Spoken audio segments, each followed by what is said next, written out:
அன்பான உறவுகளுக்கும் ஆருயிர் நட்பிற்கும் ஆனந்தியின் முதல் வணக்கத்தை தெரிவித்துக் கொள்கின்றேன்.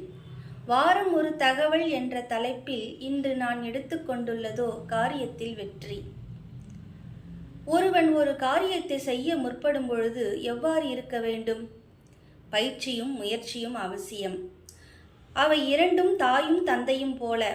அவை இணைந்து இருந்தால் வெற்றிக்கனி என்ற அந்த இலக்கை அழகான குழந்தையை பெற்றெடுக்கலாம். இதற்காக ஒரு பாடலை முன்வைக்கின்றேன்.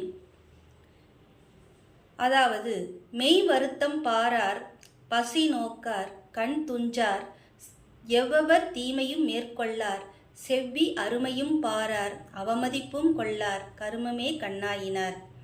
இப்பாடலின் விளக்கம்: ஒரு காரியத்தை ஊக்கமுடன் செயல்படும் பொழுது பசி, தூக்கம், உடல் வருத்தம் இவை எவற்றையும் நாம் கவனிப்பு செய்யக்கூடாது. அது மட்டுமல்ல, அவமதிப்பு சொற்களையும் நாம் காதில் வாங்கக்கூடாது. நாம் எடுத்த காரியத்தை முடிப்பதில் மட்டுமே நாம் கருத்தாக இருக்க வேண்டும் என்பதே அதனுடைய நோக்கம், அதனுடைய விளக்கம்.